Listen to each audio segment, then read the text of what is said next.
Hello listener, good morning. It's Yusuf Salih Tikalo with a continuation of the novel called The Life Under the Hijab. Last time we stopped where Zainab said, I suddenly heard Amos scream out my name. Zainab, call 911 now, she yelled. I was confused on why. I ran upstairs to see what was going on. Layla, Zakir, Nora, and Amir were right behind me. When we got to my parents' bedroom, my blood ran cold. Baba was on the floor lifeless. So listener, today we will continue with the episode 3. My eyes stunk. I bet they were red and puffy now. My face was probably stained with tears. Baba had a stroke, which made him paralyzed. The doctors said they needed to do surgery on him right away because blood was not going into his brain properly. They told us to wait in the waiting room, and with each passing moment, I feel like I was dying on the inside. My mother was taking this really hard. I could hear her heavy breath. Amir was trying to be strong, but his eyes are glistening in tears, which dared to fall down. Everyone was here, silently shedding tears and making dua for my Baba. Ya Allah, I cannot lose Baba. I love him. He was the one who always brought me back to my faith, the one who always told me that Allah will never leave me. He was the one who inspired me to become a better Muslim. With each day that passed by, the one who worked hard to help his family, the man who had to suffer so much for our family, the thought of him leaving broke my heart. It felt as if I were being repeatedly stabbed in the heart. The heavy feelings just would not leave. I wanted him to be okay, not ill, especially like this. Ya Allah, please help me. As I was deep in my thoughts, I did not notice that Zakir was standing in front of me. I could not see very well because my vision was blurry from my tears. I looked up at him to see him, almost hot, looking at me. Zainab, please don't cry, Zakir said. Not cry? My Baba is in life or death situation and you expect me not to cry? I said angrily. I did not mean it like that. It's just hard to see you this way, and you need to be strong for your mother. She needs you right now. He spoke gently. It's hard too, that he may not survive. Anything could happen. I just feel so helpless, I sobbed into my hands. Zakir sighed and ran a hand through his already messy hair. I know this is hard for you, Zainab. Your father would want you to make as much dua as you can for him. I just hate to see you cry. It makes me feel helpless that I cannot help you. You are not helpless. You are a wonderful daughter and sister. Don't you ever doubt that. He said that with so much sincerity that I actually believe him. To say I was surprised was an understatement. Zakir has never said anything this sweet to me. This was like a new him. He felt hopeless because he could not help me. Was he lying when he says that? Zainab, right now your mother needs you. You need to be strong for her. He said that again. I nodded my head in understanding. With that, he walked away. Zakir was right. I needed to be strong for Amu. I walked over to her seat. She looked up at me, sniffling. It broke my heart to see her like that. Her sadness was reflecting in her eyes. I sat down next to her and hug her. She started crying on my shoulder. Oh Allah, please ease his pain. It was breaking my heart. Please let Baba be alright, please. I am begging you. I did not realize that tears were streaming down my face until I fell with weakness on my hand. My chest felt heavy and my breathing was coming out in gaps. I barely ever cry like this. Soon I was shaking from the waterfall pouring down my cheeks. It had been 8 hours and everyone cried themselves out to the point where tears would not fall anymore. Everyone cried themselves to sleep except Zakir and I. Amu looked so pained, even in her sleep. My tears dried out, but I still kept making dua, and the heavy feeling in my chest never left. I noticed that Zakir was looking at me attentively.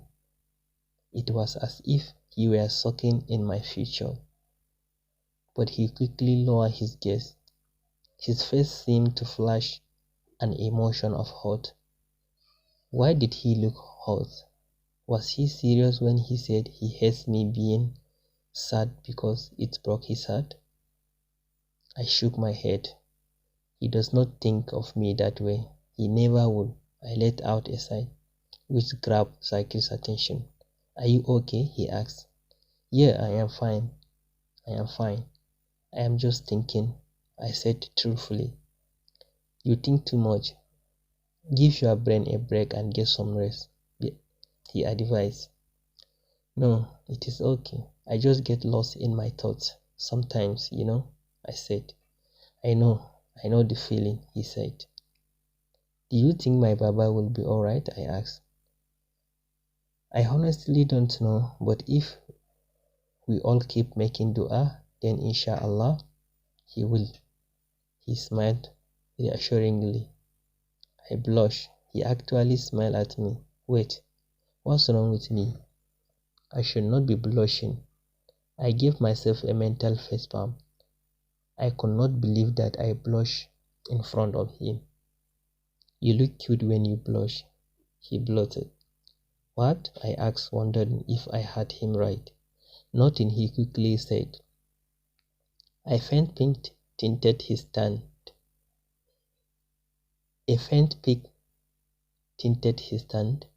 skin. Zakir is actually blushing. That's a first. An awkward silence fell upon us. How is life been treating you? He asked, breaking the silence. Obviously, really well. Alhamdulillah, thank to God. That excluding our current situation, I replied.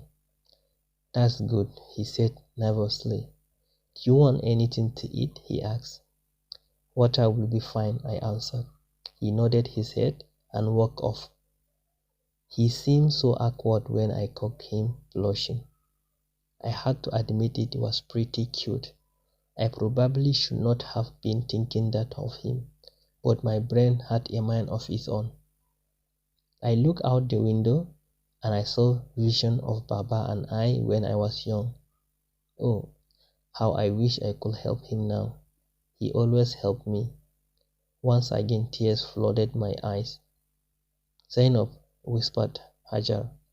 I quickly wiped my tears and turned to look at her. Her eyes were red and puffy, and her face was stained in tears. That was probably how I look now. I mentioned for her to come to me, and she did. Hajra laid her head on my chest and started sobbing, as well as she needed me right now.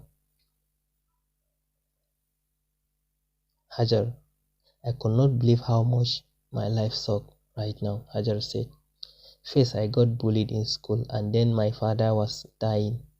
My life was in shambles. At this point. Zainab started stroking my head as I sobbed into her already wet chest. School had been really tough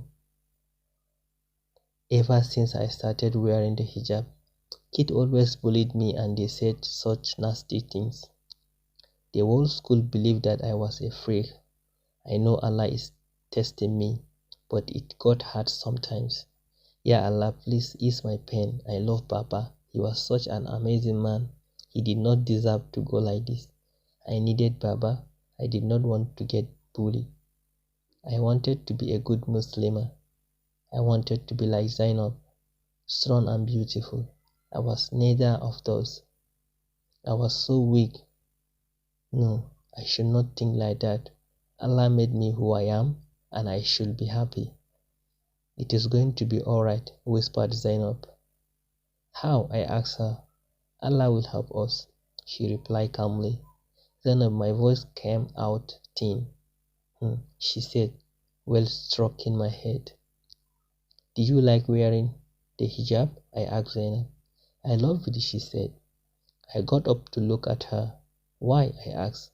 Because I am wearing it for my creator, Zainab said. I am pleasing him. I am being modest and humble. When I wear my hijab, it reminds me that I am a Muslim, that I have been sent down here for a purpose.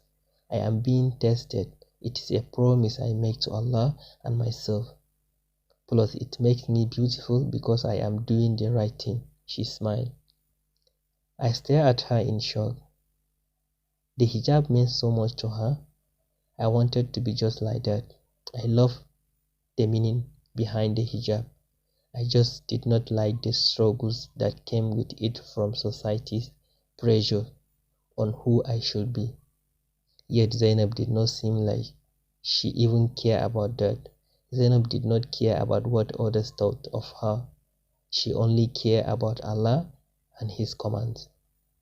When I was deep in my thoughts, the doctor came into the waiting room.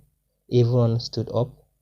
The look on the doctor's face was enough evidence for me to know that he was going to say something that would really crush me on the inside. I am afraid I have terrible news, the doctor said. So listener, this is where we'll stop for today. Please don't forget to subscribe and make a comment. We really love your comment. Thank you very much. Eid Mubarak.